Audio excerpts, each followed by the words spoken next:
your? I am Are emptying we this live yet? whole bottle for this Oh, we're episode. about. We're just going live. Hang tight 1 second. Okay. Treese is about to blend something. Okay, hold on. No, we paused. Go ahead. We weren't. Go No, ahead. we're live. We're live. Oh, you're not ready yet? We are actually live. I Oh, mean, we I are? can stop it, but you know. No, it's all good. Screw it. Let's. All right. Well, y'all ready to jump in there? Yeah, let's just do it. Let's do it. All right. Cool. You ready? I mean, it's like Wednesday night. It's Woo Wednesday. We all hyped up and everything like It's that. flowing. Yeah, we good. All right. Well, let's jump Lucky on. I'm not drinking anything harder than some Hennessy. Hey. Man. Woo! All right, here we go. Let's. Hit record. All right. We're going in. The music is playing. We're already live with 42, 44, 45, 46 seconds deep into the live cast. Hey, what's going on, It's Facebook about, people? it's about half What's the length of a cracking? standard amateur porn video. Right. It's about It does And have that's the usually, blurred and background. that's usually so. the good part, because around the 8 to You know 10 what I second mean? mark, that's when it's about. I find the most amateur porn videos top out around 1:30. That's Yeah, it. somewhere around there. Like when it starts to get to the 2 minute point, you know, it's just y'all stretching this out. Yeah, it's like, okay, come on. Come, Yeah. please. Yeah, exactly. Yeah, Y'all yeah, not even Come, please. y'all not even that cute. Y'all should just go ahead and hurry No. up. Yeah, Right, exactly. go on, knock it out. Well, you However, still got on your amateurs the way white tube socks, please. It's like you got one little toe.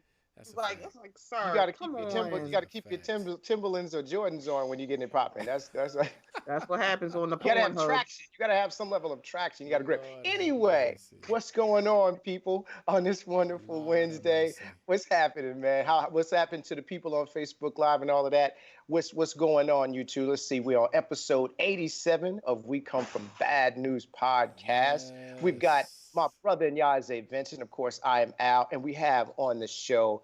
We don't call her a guest. She is family. That is Stephanie from Mocha Minutes Podcast. She's hanging out with us yet again. Her perspectives are always true to her namesake, bright, hot, and Halo is up. Your face. So okay. I love it. I love it. Good So, Stephanie tonight. We're going to do it. So before we We jump not, because Stephanie's Oh, drinking. So there get the you hell go. up, everybody. And Stephanie's already got the bubbly going. That's what She's I'm talking already about. That's what got I'm the talking drink about. flowing. She says she's going to keep it loose. So Cheers, Stephanie, before we Man. jump into Cheers, all man. of the fun stuff we're going to talk about on this episode, how have you been doing? What you got going on? Let's talk about what's happening in your world real quick. Oh my gosh, what is not going on? Life is life in. This Life is is the life. most October, January I've ever been dealing with. I was like, why is January so long? It's like, are we still in January? Is it We are. 2021? I'm like, I don't know what's going on, That's but a it's fact. been long already.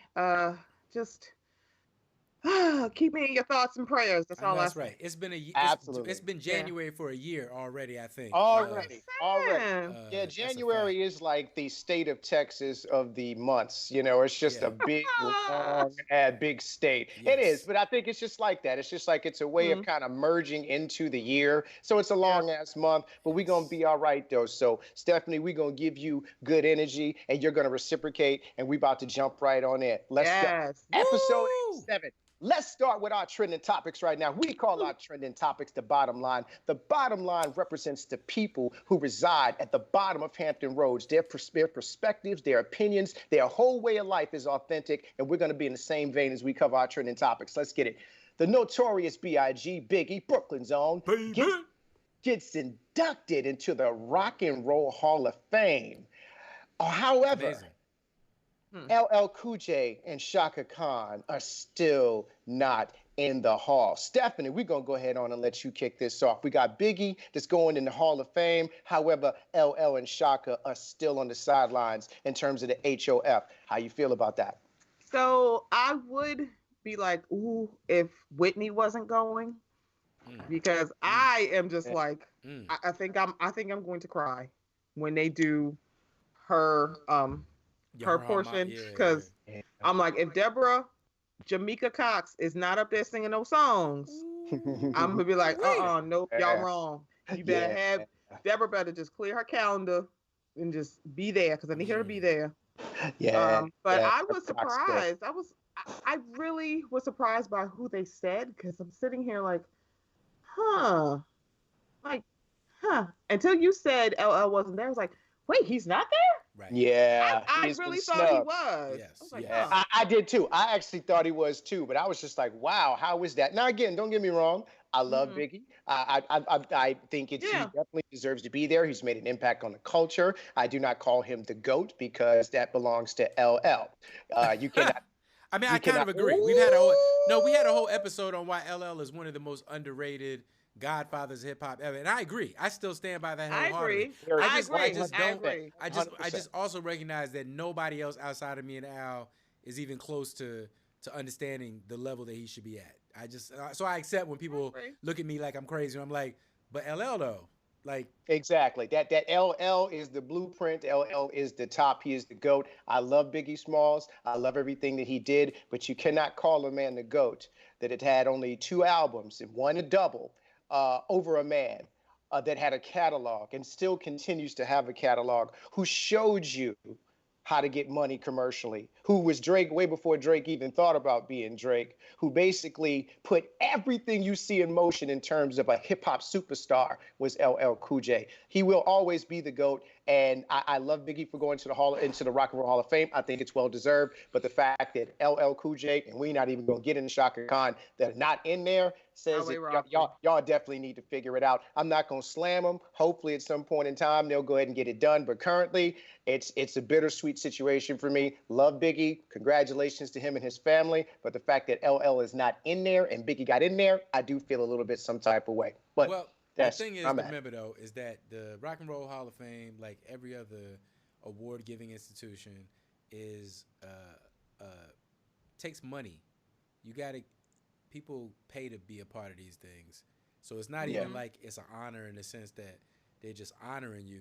They're also thinking about the ratings of their show and like who they get champions. So they're looking at, okay, we can make a show around Biggie, blah blah blah. I'm sure Puff was happy to donate the right amount of money. If he shows up, he knows the ratings are going to be a certain kind of way. So I just encourage us all, even though it is kind of a kick in the teeth when certain people aren't recognized. You know, it's the same way with the Oscars. We just went through this where all the best directors were men somehow, just accidentally. There were just no people with vaginas that could direct movies this year. And the thing to remember is that these things are being picked by human beings who are fallible and have their own agendas. And, you know, I don't know. I'm kind of the mind where it's almost like if you don't get picked by any of these awards, like, and you just go your whole career without getting one, that's almost an honor in itself. Because it means you probably, you know, it means you're touching somebody, but you're not doing the type of work that panders and serves an agenda. So I'm like, Biggie gets his money, Biggie's mom gets his money, I'm happy. Everything is great. LL Cool J is already rich. We're good. Indeed.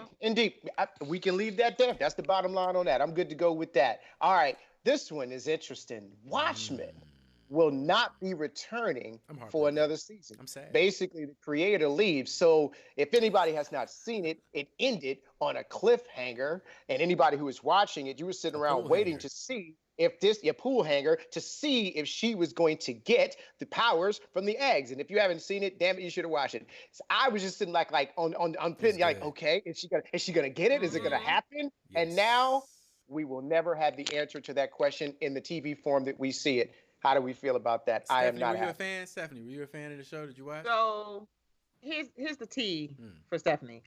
So Stephanie started watching because Stephanie saw the clip of the guy's penis hanging out. And I was like, oh, y'all could have just told me this is what was going on. And I was like, that sounds word. And so then I binged it all and I think I stopped like right before the season finale, and I watched the season finale. And so the way it ended, I'm like, I'm kind of satisfied if it's one and done. I mean, it's just not really a thing for HBO if the show is successful. If it's terrible, of course they're like, yeah, get it the fuck out of here. But if it's good, they're like, no, we want to, you know, they're in the business to make money and they're in the business to get viewers. Yeah. So when I heard the whistles about it, probably, and this was before I watched it, halfway through the season, like, you know, we probably won't get a second season. And people were like, what? And the way it ended, it's like, look, these white people can't take no more y'all telling them that they're terrible and they're racist. I'm about to say, look, listen, I don't know if America can deal with Yahya Ben, whatever his name is, 15-inch penis for much longer, okay? I mean, I'm a heterosexual man. I'm a heterosexual man, but I felt like I was being assaulted. I felt like everything about my heterosexuality I'm talking about me as a heterosexual man. See, sis, this was for you, but I'm talking about as a heterosexual man. For me. Yes, as a heterosexual. He wasn't the only penis hanging out. No, he wasn't. Wait, y'all didn't. But the way they shot that scene where he was in the cage and the snake was just hanging over, I was just like, y'all are intentionally jabbing the finger in the eye of every white underprivileged male penis out there. That's just wrong, and y'all just making them feel bad. They had a white penis hanging out early in the season. They did, but I'm just saying. You know what I mean? But they just went and they're like, okay, that's our champion. They were like, let me show you. So there's a little too much strength in black man. Oh my God. I mean, and it was blue. They painted it blue, so you just had to stare. You were just like, what is going on? So anyways, I think that's prime. I think that, I don't know if the creator of the show was gay, but if he is a gay white man, I just want to say, I see you. And I understand what you was up to. But that was in the comic, though. He was naked in the comic, yes, right? He was, but he wasn't a black man with a 15-inch penis, is what I'm saying. You see but what I'm he's still a naked man, so he was. So they got that part right. They did get that part right. Yes. Look, black dick, white dick. I'm just saying, canonically, it was a small white. Getting penis. Yes. Okay. But it was no. I just want to say this. I just want to say this. Enough. Don't look. Just all I'm enough of the penis. I don't want to say that loud about the penis. All I'm going to say on this, in terms of the bottom line on this very spicy topic for Watchmen, is apparently I totally blacked out during the penis thing, because as everybody's keep mentioning it, I keep going, oh, that happened, and I watched it heavy. No, so okay, well, you're not going to be able to miss it. You're not. I remember it happening, but I think in my mind it blotted it out. Right there, I think I said to myself, "Ooh, it's time to go get another bowl." So that's the bottom line. Hold on, but I just gotta say one thing. No, that's fair. That is fair. That's a big pause on this whole conversation. But the reason that HBO's not doing another show is not because it wasn't a huge success. It's because the creator David Lindelof doesn't want to do another one. And I, for one, think that's great. He had a vision. He did the thing. It's out there, and then I think it ended perfectly. It's like Inception ended on the top.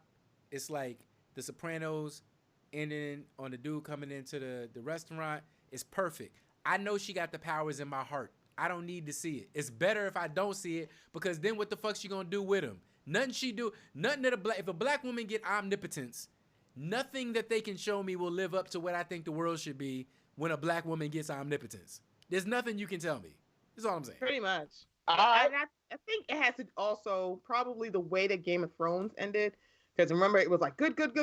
And then the books ended, and they're like, what the hell are we supposed to do? And they started figuring shit out. And people are like, what are we supposed to do? It's like, yeah, Damon's like, so y'all not going to do that to me. I'm going to go. Yeah, I'm good. If I get an idea, I'll come back. But I don't think I got an idea. So good to hell luck, everybody. Boom. That's pretty much the way it drops. All right, so that is definitely the bottom line on that. Sometimes when a visionary feels it's time to go, it's time to go. So last one on the trending topics before we get to the very juicy topic of A Fall from Grace from Tyler Perry, because I'm just itching to get it. I don't know. Last we can keep this more as a mention.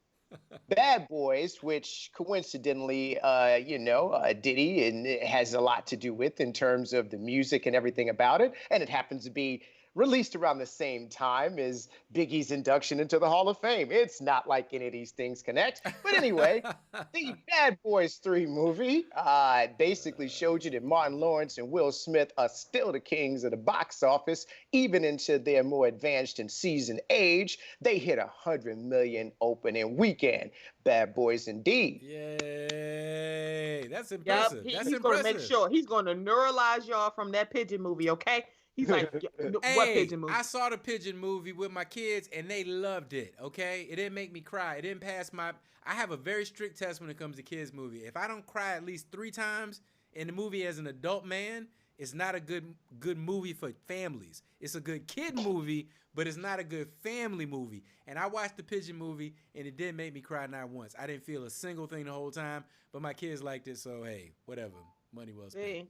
What are you going to do? As long as they enjoyed it, that's fine. Most of these, that's the thing. Even if like the cartoons flop, the kids love it. So it's kind of like, but I like this movie. You know what I mean? I like the dragons. I like the pigeon. Yeah, he turned into a pigeon. And then also what they really love is that the white boy in it is Tom Holland from Spider-Man. So they didn't even know that they hearing Spider-Man voice and being tricked into liking this stupid movie because of Spider-Man playing the geeky kid that turns Will Smith into a pigeon. So it was good or it wasn't good? No, for me it sucked. But for the kids, it was great. So but for the kids, it was again, all my good. standard is that it could be a good kids movie and a bad family movie. But the good family movies are the ones that make me cry. Like when I saw Inside Out with the little girl and her feelings. So, Sis. Hey. Love y'all. Yeah, I know. I'm sorry. Table this one. He doesn't like me going tangents. That's what Mobile Kids can do. Table this I'll have you on one. Mobile Kids and we can go on tangents. Because I'm trying to get the young lady, where she got to go. I understand. I thought she drinking tonight. You chilling? Excuse me. I am drinking. I do have work tomorrow. However, I'm ready. Let me know, Al. Let's go. I ain't got time. Okay. Take it away, MC. Take it away. Let's go ahead on and jump into one of the main topics here. All right. Yes. I think last week, A Fall from Grace dropped on Netflix. If you guys have been following any of our content, you see I had an opportunity to go to the screening here in Atlanta with Mr. Tyler Perry. It was 350 people strong, a lot of them women of color, and they were strong in there. Yes. And the movie has, definitely. It basically was released to a lot of mixed reviews. Some people liked it. I was one of those people. Some people liked it, but felt it had a ton of flaws. I'm also one of those people. Some people absolutely thought this movie was trash and hated everything about it, including Tyler Perry's interpretations of Black women yet again on the screen. So a lot of different opinions on this particular one here. I am going to step back and I'm going to let my guest answer the first question as it relates to this movie. Yeah, that's why we had to have a Black woman on this one. You had to have a Black woman speak on this one. I did, and I'm so happy that she decided to do a short notice like this because I was like, there's no way only me and Nyaze can be talking about this topic. We need a ray of sunshine in on this. So I asked the question first for this one.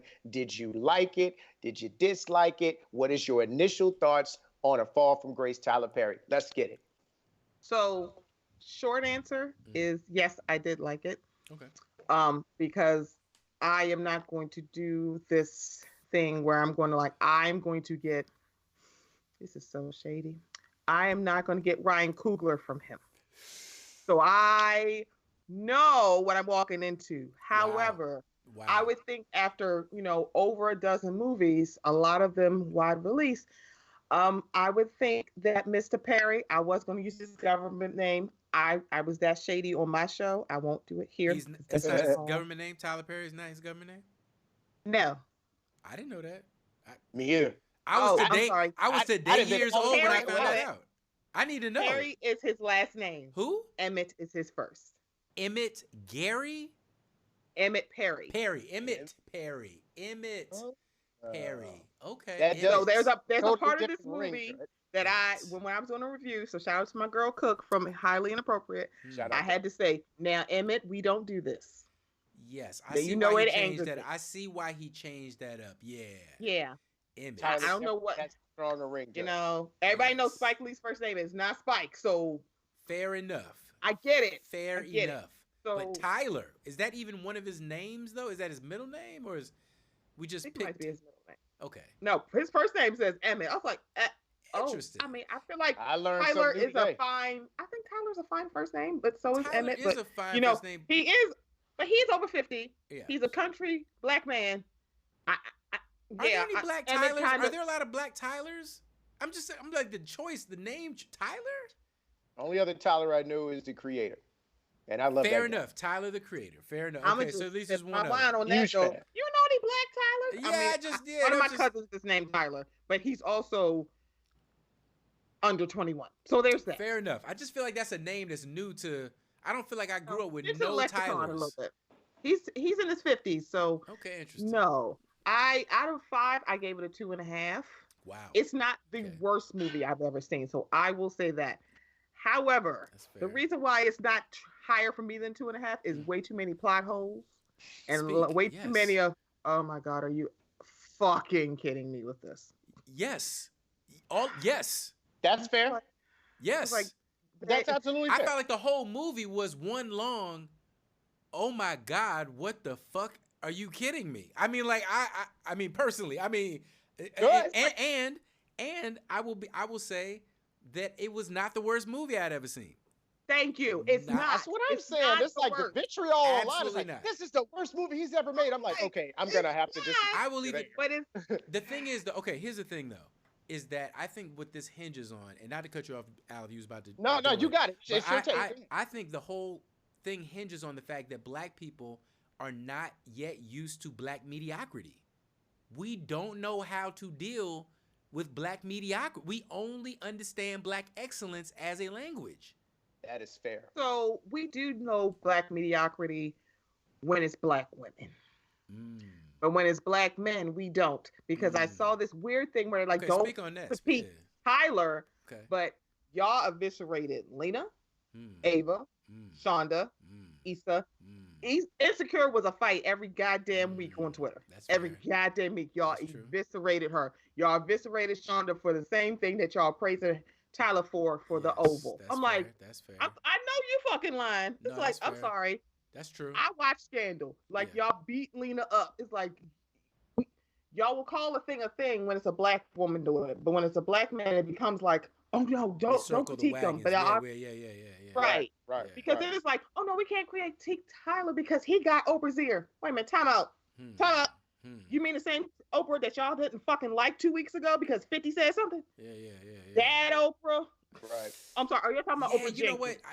I don't want to get sucked into a total tangent on like what the fuck is up with black men and women right now, because that's a whole other thing. But like it's something. It's really weird. Like, and I'm in the like these Facebook groups, and you know, Al, a lot of tension. It's a lot of weird tension where I'm just like, I don't remember what we're fighting about, but it's hot. It's like really heated right now, and but I don't want to get sucked totally into that. But I will say, no, you making a very good point in a double standard that gets applied, because it's the same thing with Spike Lee. Spike Lee movies are like, I think he has like a 6 out of 10 average, you know what I'm saying, of all his movies. Absolutely. You know, I think he hits about 60%, but we will circle the wagons on Spike and justify every weird choice he makes because he's a genius. Whereas with Queen and Slim, I feel like that shit. I feel like we was done with that in 2. I feel like we didn't even get at a week before it was like, this don't represent us. That's some bullshit. That ain't really bad. You know what I'm saying? Yeah. And it was like, Well, in general, we are our hardest critics, and to use the term you've used in the past, we tend to cannibalize, you know, pretty much anything that comes out. And that's the thing that sometimes disappoints me about our people, is that, you know, when let's take Bird Box, for example, which I just didn't think was a very good film, but you know, others liked it. It was to me, but.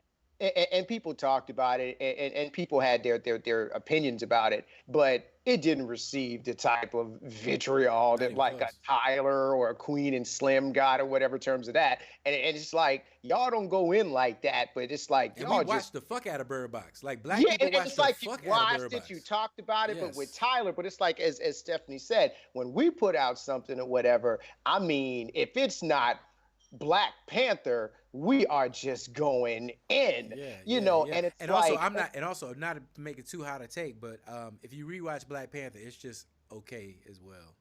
Sir, no, I will disconnect. You will not sully our name. Okay. I'm just saying I can't wait till the next one. I'm just saying I can't wait till when the U.S. blows up. So, sir, you will not mess up my seat. Just know who said it. If you want if you want in Ghana, Wakanda forever. If you want in Ghana for Afrochella, we missed it. We missed it all. We missed the whole thing. I think it's really interesting when it becomes like, why are we being so heavily critiqued of Tyler? I'm like, because there's way too many black women saying, I don't see myself in your movies. Right. And they said that to his face. Fair. It's not Like, we're like discussing it and not discussing it with you. But when we come to you, it's like, well, I know what's best because I have a mama and an auntie. I'm like, I'm sorry, I'm a woman and I have a mama and an auntie. And I don't know what women you've been talking to. Oh, I'm sorry. Spoiler alert, none. You have not been talking to any of them. Let's round that corner. You know what? Let's round that corner because that's the next area I wanted to tackle as well.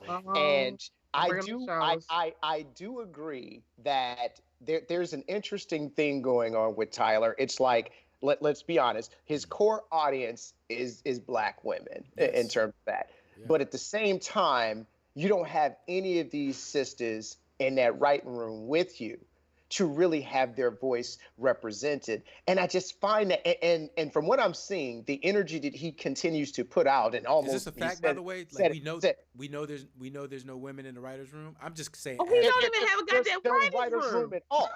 He don't have a writers' room. Yeah, he put I'm not sure if you saw it or not. He put a video out, I guess, a week or two ago that basically was flexing on his work ethic. He basically put all of the scripts for all his shows, saying, "Yeah, these are all my scripts. These all right." Everybody else usually has a writers' room. I don't have a writer's room. Wait a minute. Yeah. It's like that. He actually came out and said, "This is not fabrication. This is all facts that I'm giving you right." I'm just okay. It's a whole different world. This is all facts. So I hold on, Steph. Consulting with us. I'm like, fuck this writer's room. Consult with us. Why are you not talking? Why? Oh, you were in fucking Atlanta. All these goddamn churches, all these goddamn hair salons, all these goddamn malls that all these Black women are in, and you don't even fucking talking to them. Yeah, I know you fucking lying. I agree. And then there was an interview clip, and you may have seen it when he was. And I saw a piece of that interview take place live because it was filmed. One of them was filmed here in Atlanta, where he was talking to the lead character Crystal, and they were talking about the fights and the conflicts they got into about her hair. And I'll be honest with you, I thought all of the wigs and hair in this movie was horrible, but that's a different conversation. But and in the video clip, he basically said, yeah, we got into a whole bunch of different things about that. And Crystal said, and he says to Crystal, I'm sorry, in fact, and this is, I'm not fabricating, this is his words. He was just like, you know what? Y'all need to figure all that hair and shit, before we start filming. And she's just like, this was important to me. He needed to know that my hair and everything, I'm a Black woman, what I'm saying? This is an extension of me. This is a part of me. And his attitude and his tone towards it was extremely dismissive and extremely just kind of agitated. And I really had a problem. It hit me wrong, and I had a problem with that. Go ahead, Steph. Yeah, so that was my other thing, because I saw that clip too, and the fact that because I don't watch the Have and Have Nots, so when people say, "Oh, she's from the Have and Have Nots," my mother watched. Okay, right, and people who watch it, they love it. So when he was talking, she went, "Let me just sit on over here, and let me just look over here." But the thing about it was when he said, "Y'all need to figure this out," I'm sorry, sir, you have a whole fucking studio. Yeah. I mean, I know y'all only shooting for 5 days, so somebody can literally come in with a fresh weed and they be fine for the shoot, because it's only like a work week for a shoot for a major motion picture, which sounds really crazy for me to say, but it works in Tyler Perry's mind.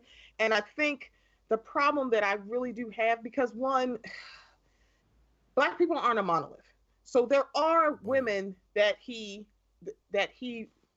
characterizes that are Black women out there. Some of them, like, there might be bits and pieces, because even Issa talked about when she like crafts her characters, it's bits and pieces of other people. Right. Not saying that's just one person. That's right. But she actually has like a background. It's like Tyler Perry be like, I have my mama and my aunties. I'm like, so first of all, y'all mamas and aunties are not living in 2020. They are not living in the social media world. And the way that you're portraying her, I'm like, I'm not even supposed to be her age. I think she's supposed to be in like her 40s or 50s. I'm like, so you mean to tell me that a Black woman, a professional Black woman who's been in her career for at least 10 years would go out on a date until like 1 o'clock, 2 o'clock in the morning, but she got to be at work at 7, which means she got to get up at 5. Hey. So she get there on time. You mean to tell me she getting in the goddamn shower and wetting your hair? I know you fucking lying. It's like, have you lost your goddamn mind? No Black woman is doing that. None of them. See my face? None of them. Yeah, there was a lot of different things that didn't make any sense. I literally screamed at that part. I was like, what? I'm so grateful that we have you on here to speak truth to power on that, because that's something I would never. That's not something I would know. And you know what I'm saying? Like, because me and Tyler don't know that either. Me and Al are both like, I think that's something that needs to some bullshit that needs to get exposed. Because me and Al were both the children of a single mother, and you know, and a lot of times I have found myself. You know what? Now that I examine my own shit and take personal inventory, there have definitely been times when I have argued to women or to myself that I understood the situation because, well, I was raised by a woman, so you know, blah blah blah. But what that does is, again, it's like a very, very innocent sounding version of mansplaining or male privilege. Totally agree. Where the dude gets to, I get to lay my, no, well, yeah, but what your experience is this. This is my.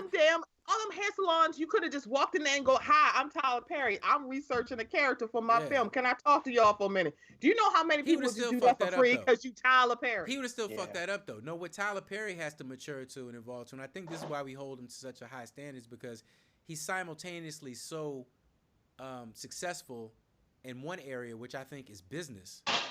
Yeah. and so phenomenally untalented in another area, which is cinema. And I think that we need to understand there's a difference between these two things. Like Spike is really good at cinema and very bad at business. But we look at Tyler Perry and we think that he has all of the training and understanding and sophistication of all these other Hollywood studio moguls. And I'm not trying to infantilize him, but when I hear shit like he doesn't have a writer's room and he's not hiring people, this is the minimum that we ask of Hollywood writers' rooms in the industry. The minimum we ask is that if you're going to write about black people, would you please have the courtesy to actually have some in the room writing scripts and contributing actual material, you know? And I'm on the same page with you. Go ahead. I'm sorry. And that's the part that kind of, that's when I noticed that things are Uchi Mike. Not Uchi Wally, but one Mike. It's Uchi Mike. Because it's really interesting when we talk about writers' rooms on television, major motion pictures, and we're like, oh, we're screaming for diversity. We want more black voices in the room. Tyler Perry said he doesn't have a writers' room, and y'all cool with it. I'm like, I'm sorry, excuse me? What? Oh, no. I'm sorry, He's been catching ever since he put that out, especially here in Atlanta. Have been in flames with that. But I'm saying the people who defend him. I'm talking about the people who defended him. They're the same people saying, why y'all not diversifying your writers' room? But the people defending him like, well, I mean, he worked hard. And there are people who look at it like, well, I mean, he does work hard. I'm like, but I need to look at the product that's coming out. We're literally saying, we appreciate you want to put us like in the forefront. Stop giving us AIDS. Stop making us go down. Stop making us sad. Stop thinking that, you know, the dark-skinned guy's going to beat us up, and then the light-skinned guy with the lace front is going to come and save us and love us and give us good dick. I need you to like diversify your thought. Do you know what don't say I can do that all by myself and be like, oh no, but we're gonna give you a man to make you fix. I'm like, I thought you said I could do it all by myself too. But you know what these all this Tyler Perry stories are, and if he understood what his essential misogynistic, where his misogyny came from, if he understood it, he could make better films. Is that his story? He tells the same story because he clearly blames the women in his life for failing him by being caught up with men that he felt a rivalry with as a child, but couldn't act on it. And also while still repressing some latent homosexuality and attraction towards those very men. Al, I'm in LA, dude. What I'm saying is not controversial. I'm not saying no wild, you know what I'm saying? Oh my God. I'm not saying no wild shit. I'm just saying like he tells the same story. He does. He demonizes the exact same characters. And if you think about it from the perspective, and I'm saying this because as the child of a single black mother who was going to definitely get her life and live her life, you know, like who used to go to the strip club and watch men dance because she worked 60 hours a motherfucking week and that's what the fuck she wanted to do and she could do that. You better go ahead and get her life. Go ahead, you know what I'm saying? Like I'm not judging. My mom was a feminist before they was even out here, whatever. Totally agree. So my point being is that even I know the resentment you could feel if you don't understand that your mother is deserving and worthy of that. So you look back the way he grew up, and you know he's admitted to it was a very painful childhood, and you know a lot of trauma and shit like that. It's natural to look at the people who protected you, you feel conflicted feelings because that trauma and that pain don't just go nowhere. It doesn't. It's not the blood of Jesus doesn't make it disappear. Even Christians have to admit that now. You still need therapy. You still got to go talk to somebody about it, right? There are Christian therapists. I have one. Bingo. You see what I'm saying? So like we've evolved. We understand that it's not just, it can't just be disappeared. And so I think these movies, the fact that he has to exert so much control over them, are a form of therapy for him to work through this. It's just unfortunate that his actual craft is still stuck in some like some junior college level shit. I mean, the fact that you had extras eating food that wasn't there, the fact that you had the editing was horrible. The judge with the script. The judge with the script. I mean, the ball. I mean, you had fucking dude from Supergirl in a wig.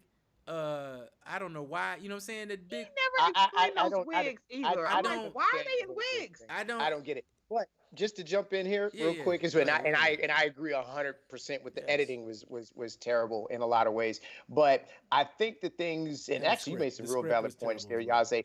I do think that one of the biggest shortcomings of Tyler Perry is the fact that he is not diversifying his pen. He's not having it to where other people can translate voices in different dialects, as well as to be able to extend your legacy. If I would have a conversation with Mr. Perry, what I would say is, listen, bro, you have basically built a big ship, a big vehicle in which you can tell our stories as well as stories of others on a huge platform, and people will listen. They may not always love it, but you'll have some sort of fan base. You'll have an audience.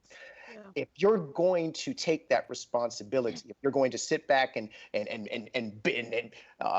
stomp your hands and say, I built a table, I got away from Hollywood, then you need to also take the initiative to make sure that you are building something that is sustainable, something that people can continue to grow so that it becomes a spectrum, it becomes a dynasty, it becomes a nexus of creativity and opportunity for people of color, which is so sorely needed.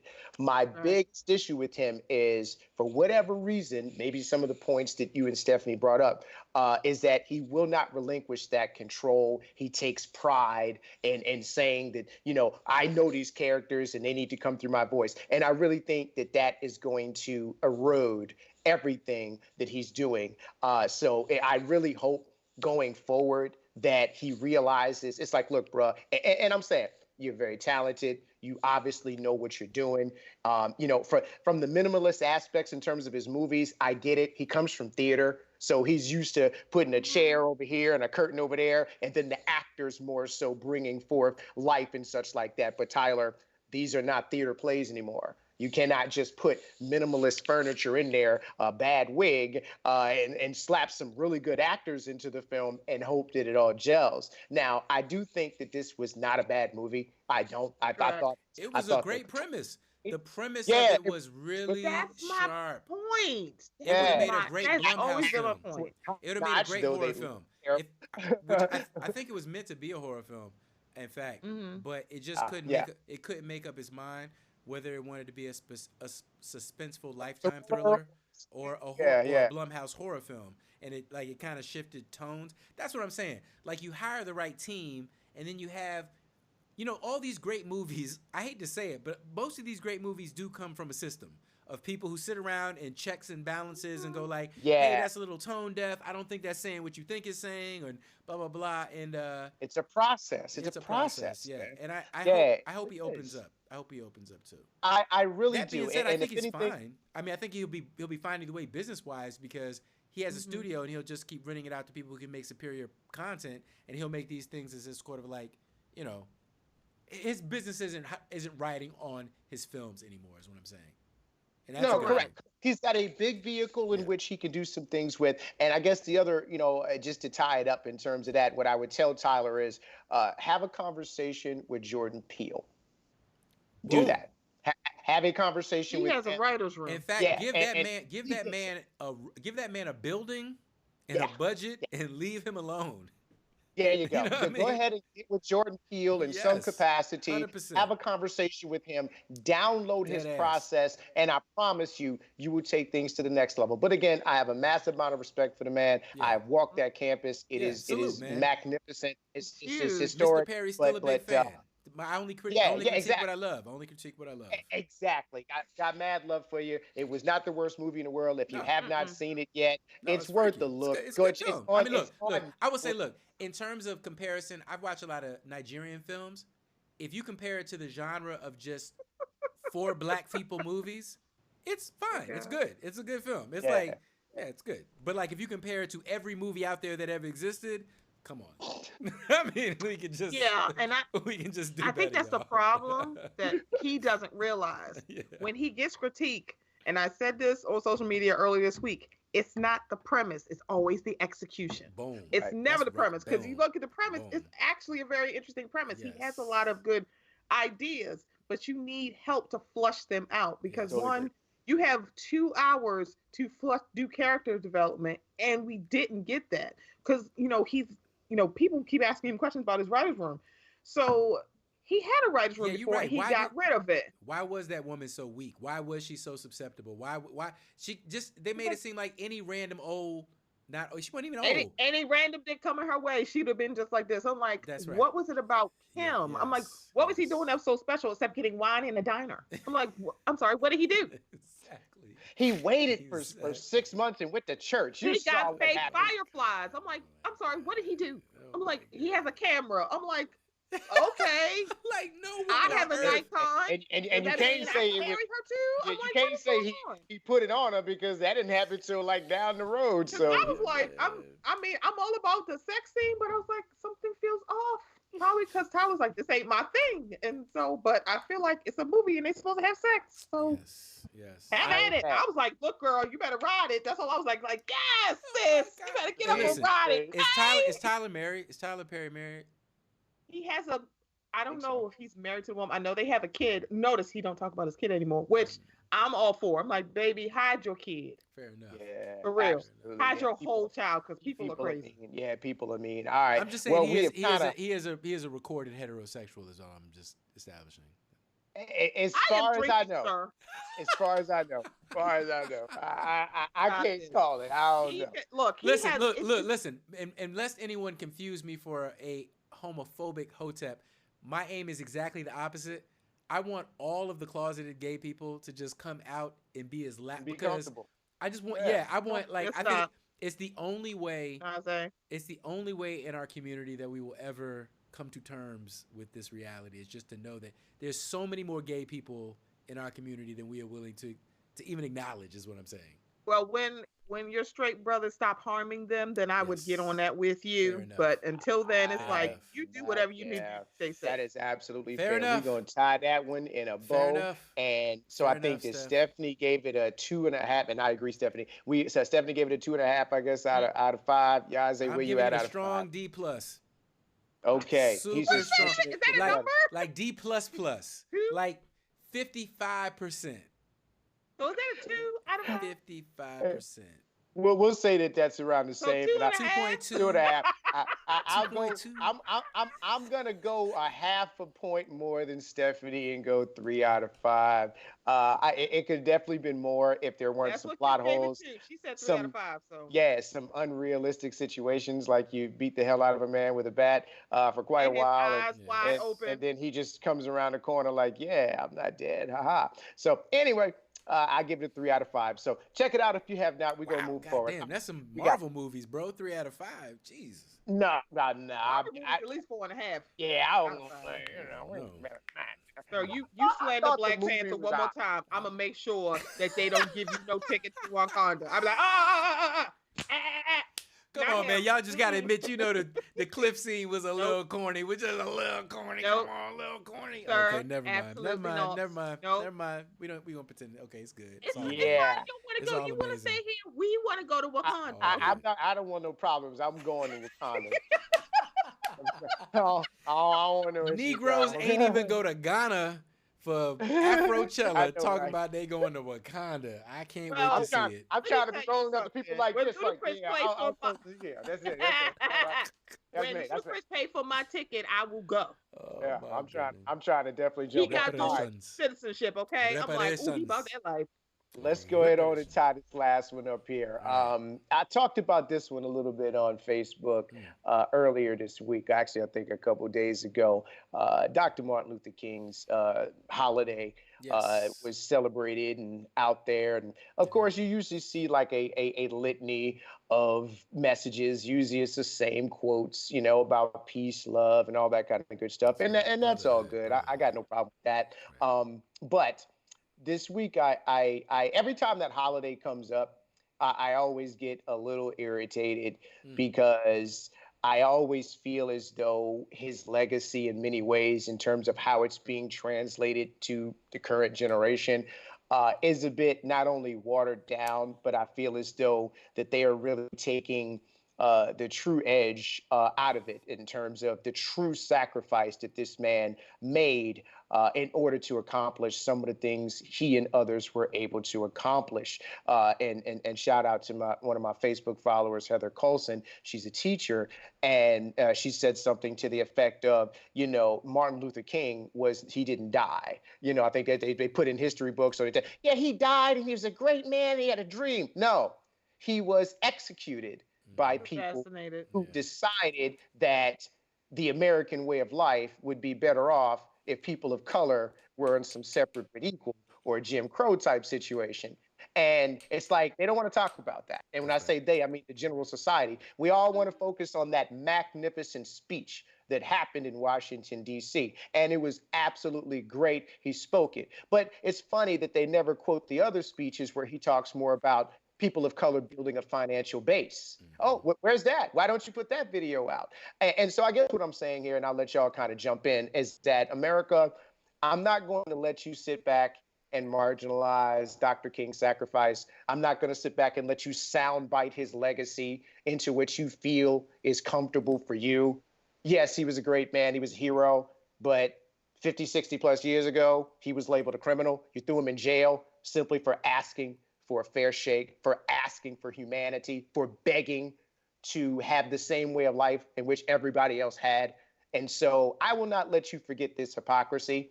I will celebrate the holiday because, that's just what it is. But I refuse to accept the watered down aspects of what they're doing with Dr. King's legacy. So that's kind of the hair that's been in my ear for the last day or two. You guys on it. Let's go. Righteous. Hey, man, look. I've been saying for a long time, we need to stop celebrating Martin Luther King Day immediately. We need that. Yeah, let's go. We just gotta. Let's go. If we want to preserve the memory and what MLK means to us, then we need to make it a private, black-only holiday that we celebrate only in our churches and no one else gets to have. Because I already know how this ends. Because we've already seen what happened to Jesus. Okay. The thing is that once a person is dead, everybody gets to say what the fuck they would have said. Right. All the way to the point of, I heard Omari Hardwick, the dude that plays Ghost, his wife, he's in an interracial marriage, and God bless him, because spread that black seed, do what you got to do. Hotep to all my brethren. Oh my God. Right? I'm kidding, but Hotep. But no, she came out and was like, Martin Luther King would be, fought for me to get in this world and get this black dick and have all these black babies. And I just want to thank Martin Luther King for being able for me to be able to get this. Richard Loving did that, but go off, sis. Right, that's a fact. So, and then I think somebody else came out. Maybe Megyn Kelly was like, I don't think that Martin Luther King would have approved of impeaching the president or some shit. Kellyanne Conway said that. Kellyanne Conway, one of them blonde women. Thank you. Kellyanne Conway's the one who said that. Thank you very much. So every time MLK Day comes around, I just cringe, because I just know I'm gonna have to now listen to Breitbart analysts and Fox News hosts and fucking right-wing evangelicals are now gonna get a chance to use the name of, Martin Luther King to say what the fuck they want to say. I can't stand it. So can I just say, I had to put this up on my Facebook because I was dead serious. I was like, if I see any white people putting up any out of context quotes about Martin Luther King on my Facebook, I will block you, and I mean it. I will block you. And everybody's like, people are laughing. I'm like, y'all laughing. I'm being dead ass serious. And I said on Twitter, I'm like, here's the thing. I'm not going to tell Bernice King not to retweet stuff about her own father. That is her whole father that she has to mourn. Imagine that's not just your daddy that you grieve for the rest of your life. You're grieving Martin Luther King Jr. That is your fault. Right. The savior of the nation. Nobody ever let you forget that. So it's kind of like, if you're Martin Luther King the third, it's like, yeah, we going to forget you because, well, we're going to act like you don't exist. Yes. But it's so interesting to watch all the people who literally do everything they possibly can to harm Black people in this country, invoke Martin Luther King Jr. quotes as some sort of weapon is just disgusting. Yeah, but it doesn't make me not want to celebrate this man because he's worth celebrating. So I'm going to celebrate you, but just know it's certain white people that I'm like, I'm not going to retweet you, but I'm not going to go, oh, Lord. Certain people, like y'all's little president and all his little buddies who want to bring up Martin Luther King, I'm like, so first of all, you're like, he wasn't like this. I'm like, you do realize Martin Luther King Jr. was on the FBI's watch list. Thank you. Yep. White people did not. You ask your Paw and your Meemaw what they really thought about Martin Luther King. They didn't. They killed him. He was on a watch list. That uppity nigga. Yes. Yeah. That uppity nigga. Y'all called him uppity so and that's why I said, quick. It's just like, keep that same energy. Please keep that energy. I'm like, no, don't do this. Don't do this whole thing that y'all gonna do with Colin Kaepernick in about, I don't know, 20 years.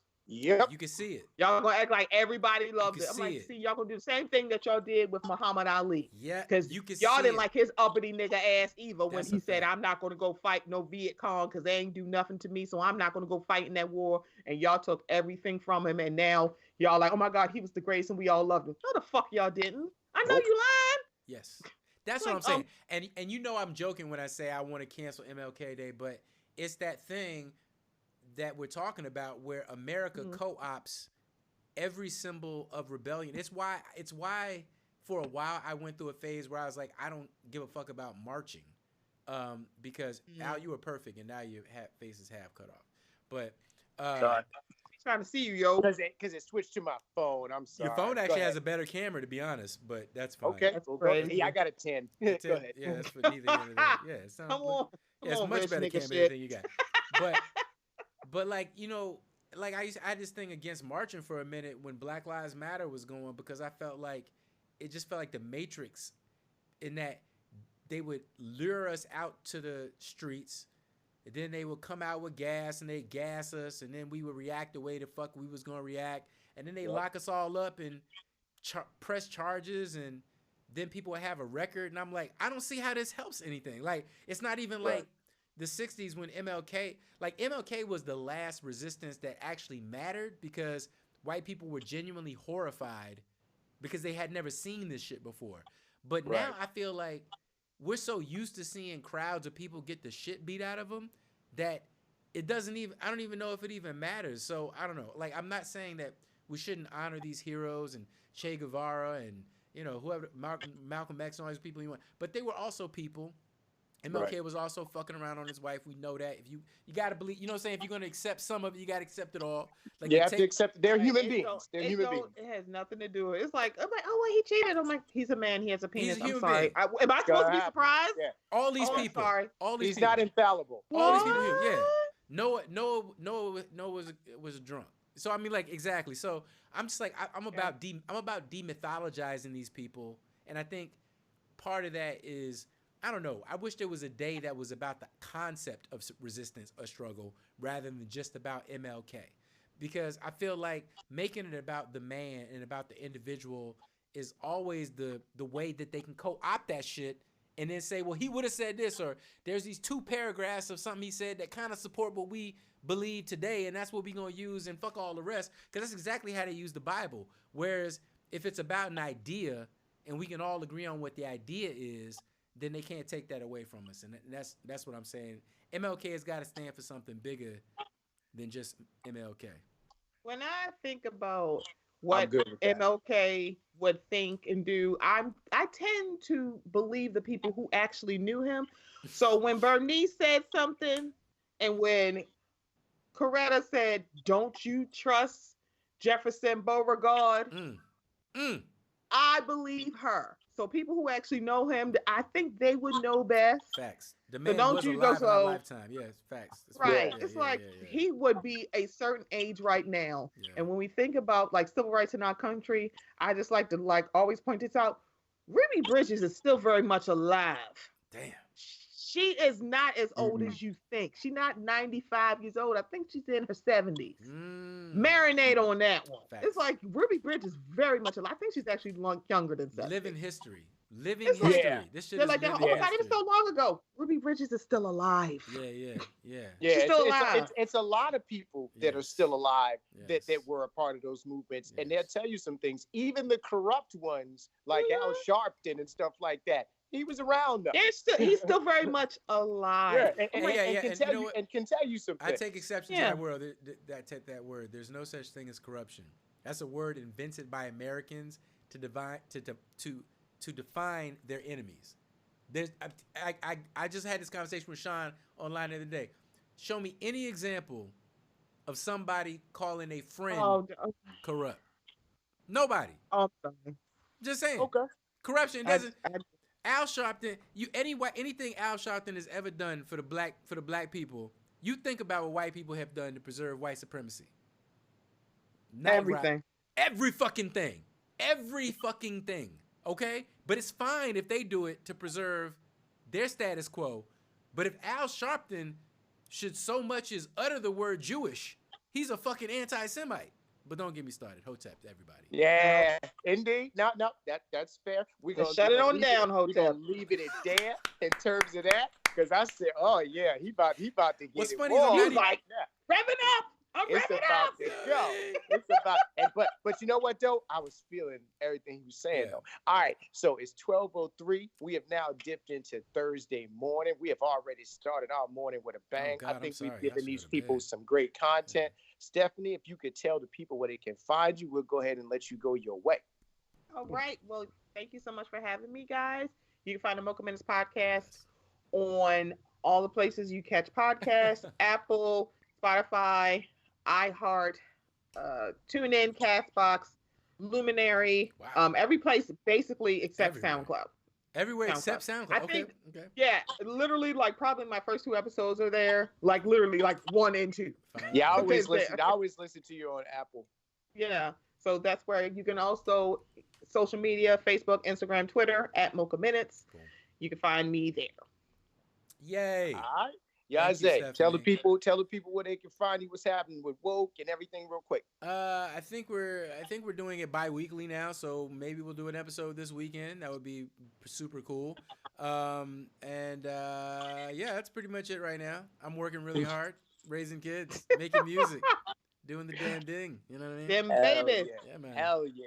All right, cool. Well, you can find our podcast in terms of We Come From Bad News everywhere, in which you can pretty much listen to podcasts from your SoundCloud to your Spotify. Check us out on Spotify, Apple Music, all that kind of good stuff like that. I think our Spotify numbers is probably getting there. We're doing some things. We've been staying active. We appreciate everybody's comments. We appreciate anybody who has reviewed us, subscribed to us. Check out our YouTube. I'm going to put this episode on there as soon as we finish up right there. So we're going to have that popping. Make sure you definitely review. Yeah. Let us know different things you want to talk about. We're going to keep it spicy in 2020. We're going to come with as many topics as we can. And I want to have wonderful people on like Miss Mocha over there doing her thing. Miss Mocha Podcast, Mocha Minutes, Stephanie, Sunshine doing things. I want to have people on there like you all the time and as well as yourself. So thank you for coming on. We appreciate everybody tuning in. For having me. Enjoy the rest of y'all day. Let's go. Take care. Peace. Bye. Boom.